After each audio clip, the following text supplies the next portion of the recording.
Now, Jason, as older gray-haired guys, we're always screaming at the clouds, these kids, these damn kids these days. Get off my lawn. Do you have a different name for malaise era cars? Ugly, boring. Okay. They're gas guzzlers. They're pollution controlled. They're Right. just lame cars, I would say. Just lame cars, and they weren't really performance minded. They didn't care, right? So we consider cars like post 1974 to kind of, I don't know, like maybe 1990 or 2000. The 80s were pretty drab, so maybe I would Right. agree with that. We have a term for that. We call it malaise era cars. I call them disco muscle cars or decal horsepower, stuff like that. But newer cars from 1994 to now, what thing just disappeared on every car? You got me. Cigarette lighter, There you go. ashtrays, right? Yep.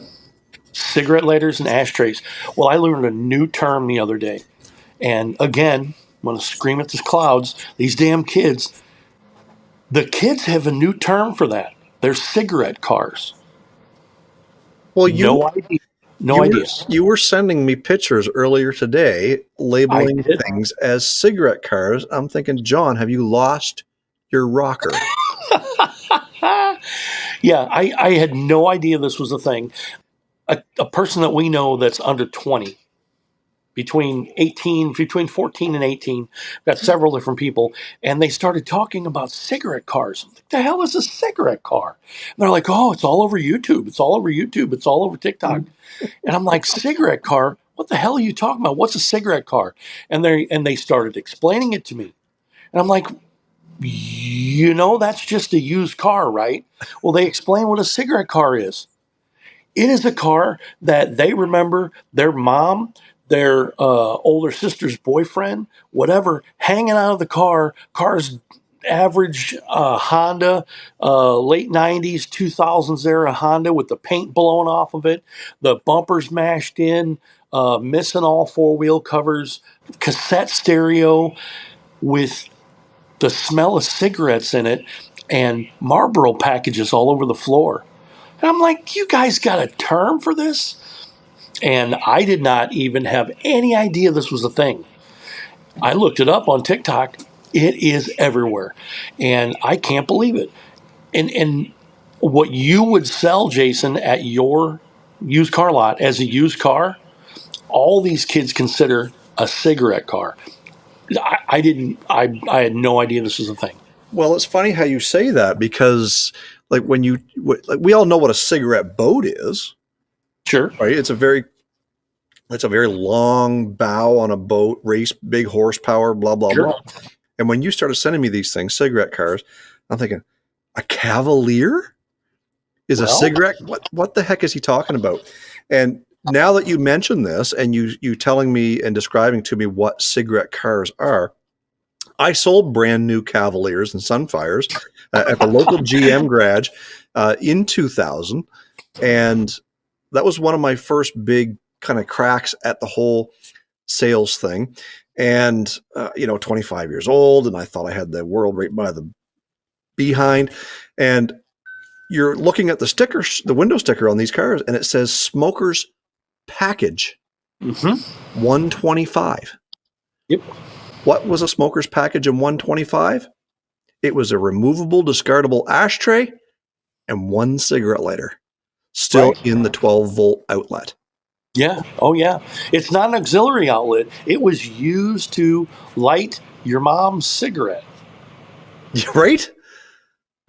Imagine that. And I guess kids nowadays, that is nostalgic for them because everybody remembers they're under 20 years old, and that's the cycle of life, and that's what they're nostalgic for now.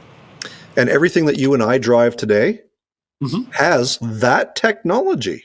Oh, yeah. Right? My Suburban has probably no less than 6 ashtrays in that vehicle. If you guys don't follow me on Instagram at Old Car Guy, you'll know that recently we've been working on the 78 Continental. That thing has more cigarette lighters and ashtrays than the space station had pods or whatever you want to call it. Like, this thing is just polluted with cigarette lighters in the doors. Can you imagine? Separate ashtrays. Well, I thought it was amazing when GM and Ford, they used to put ashtrays and cigarette lighters, things that start fires. Yeah. They put them in the back seat, the back of the front seat, the most flammable part of the car. They might as well put them in the headliner. Yeah. Foam and plastic or vinyl. Exactly. We're going to put cigarettes and we're going to put them in the back of the front seat. That sounds like a great idea. I guess it sells cars after a while. Well, you know what? I guess with all great things, of course, smoking was a thing. John, we go back to the 30s when they were building cars back then. And my dad has a 1936 Dodge Brothers sedan. And the driver's and passenger side windows, when you go to crank them down, they slide backwards about 1.5 inches first and then down. When you did that, that gave you that vent window to do what, John? To flick your ashes. Flick your ashes out. There's several old J.C. Whitney ads that has a vacuum that you could buy and stick it on the driver's side, and it sucked out. It used your engine vacuum, and it sucked out butts and ashes and everything out of your car. It was a smoker's vacuum. A few extra miles per gallon, I guess. Or and like a lot EGR of people valve. call the vent windows on cars, they call them smoker's windows. Yeah. And we look back at things that have changed over the years. Obviously, there are still a lot of smokers on this planet, but far less today than there was even 30 years ago. So when you start looking at cars that were built, they were building cars for smokers. Today, we don't have that. What are we building cars for today? We're building cars for technology, for places for people to put their phones while it's being charged, places to plug it in. I mean, my God, you don't even have 12-volt chargers anymore. You've got USB-C. So that little round plug-in almost doesn't even exist on a lot of vehicles nowadays because it's going away with the dodo bird. We're getting rid of cigarettes. We're getting rid of old technology. So I'm glad to be able to be the one to tell you about cigarette cars. So look that up and make sure you're hunting down things on TikTok, which is where this will end up. Well, the funny thing is about you saying TikTok cars or being TikTok and cigarette cars is sitting right here in front of my studio. There are 3 cigarette cars. Oh, yeah. I'm about ready to go out and make a couple of TikToks on, folks. So stay tuned for that.